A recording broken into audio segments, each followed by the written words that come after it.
যে ভারতে বাংলাদেশে যে ওসমান হাদি ইনকলাব মঞ্চের আহ্বায়ক তার হত্যাকারী দুজনকে অ্যারেস্ট করেছে।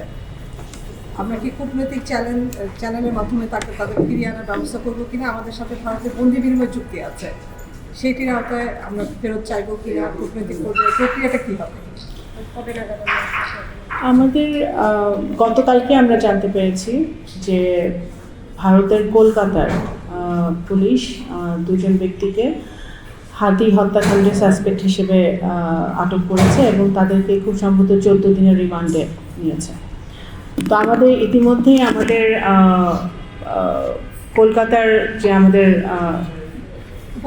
উপ হাই কমিশন আছে তারা যোগাযোগ করে আমরা ভারতের কাছ থেকে কনসুলার অ্যাক্সেস আমরা চেয়েছি, যাতে কারণ আমাদের কাছে যা তথ্য আছে সেই তথ্যটা এখন পর্যন্ত যথেষ্ট নয়।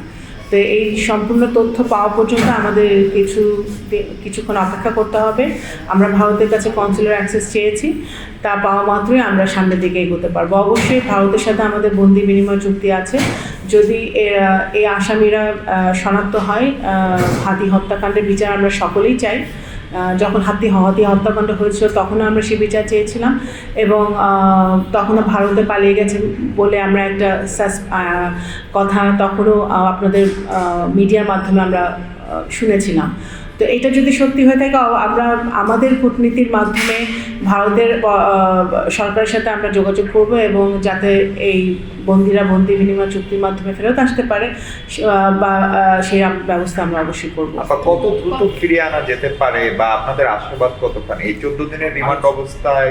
সেটা আমরা এখনো কিছু বলতে পারছি না, যেহেতু তারা এটা একটা অন্য দেশের আইন আদালতের ব্যাপার। তো যেহেতু মাত্র এই ঘটনাটা ঘটেছে, আমরা কূটনীতির মাধ্যমে চেষ্টা করছি। কনসুলার অ্যাক্সেস আমরা চেয়েছি, আমার রুলস অফ প্রসিজার আমাদের ফলো করতে হবে। তো আমরা সেটাই আমরা করছি। তো আমাদের অপেক্ষা করতে হবে পরবর্তী আমাদের তারা কি পদক্ষেপ নেয় সেটার জন্য আমাদের অপেক্ষা করতে হবে। কিন্তু আমরা আশা করবো যে ভারত আমাদেরকে সেই ব্যাপারে সহযোগিতা করবে। কনসুলার অ্যাক্সেস পেলে কি আপনার তদন্তকারী কর্মকর্তারা গিয়ে তাদেরকে আরো জিজ্ঞাসাবাদ করবে?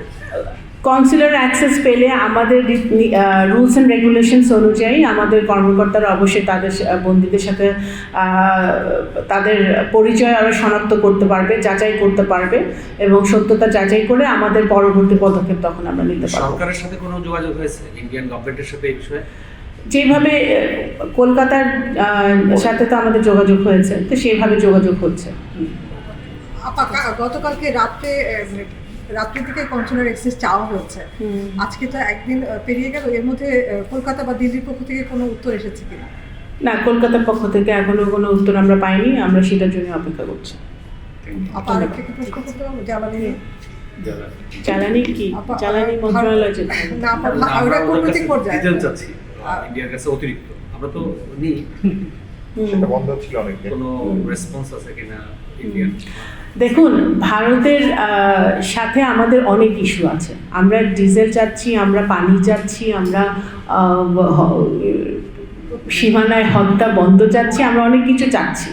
তা এখন ওনারা ভারত সরকার থেকে বলা হয়েছে তারা বাংলাদেশের সাথে সুসম্পর্ক রাখতে চায় নতুনভাবে, যেহেতু বাংলাদেশে নতুন সরকার এসেছে, তারা নতুনভাবে বাংলাদেশের সাথে সম্পর্ক স্থাপন করতে চায়। একটা মিউচুয়াল রেসপেক্টের মাধ্যমে তারা সামনের দিকে এগিয়ে যেতে চায়। তো তারা যেই কথাগুলো বলেছে, যে স্টেটমেন্টগুলো করেছে, যদি ভালো কূটনীতি বা ডিপ্লোমেসি যদি আমরা বজায় রাখতে চাই দুই দেশের মধ্যে, তারা সেই কথাগুলো তাদের আলোকপাত করা উচিত। একটু যদি এর আগে গভর্নমেন্ট, আপনি জানেন যে আউটস্টেট প্রাইম মিনিস্টার শেখ হাসিনাকে ফেরত আনার ব্যাপারে একাধিকবার রিকোয়েস্ট করেছিল ইন্ডিয়াকে, আমরা জানি ইন্ডিয়া কোনো রেসপন্স করেনি। এই গভর্নমেন্ট এসে ওই কলটাকে রিনিউ করবে আবার? আমি এই প্রশ্নের উত্তর আগেও দিয়েছি, এটা চলমান প্রক্রিয়া, চলমান আছে। আমাদের সরকার মাত্র এসেছে। অবশ্যই আমরা এই 17 বছরের ফ্যাসিবাদ বিরোধী আন্দোলনে যারা এর মানে ক্রাইম করেছে, সাবেক প্রধানমন্ত্রী সহ, এবং গত জুলাই আন্দোলনে অভ্যুত্থানে যারা মানুষ মেরেছে, শিশুদেরকে মেরেছে, নৃশংসভাবে হত্যা করেছে, শেখ হাসিনা সহ সবার বিচারই আমরা চাই। যেহেতু শেখ হাসিনা ওখানে আছে, তাকে ফিরিয়ে আনার ব্যাপারটা বর্তমান বিএনপি সরকার সচেষ্ট আছে, এই প্রক্রিয়া চলমান থাকবে।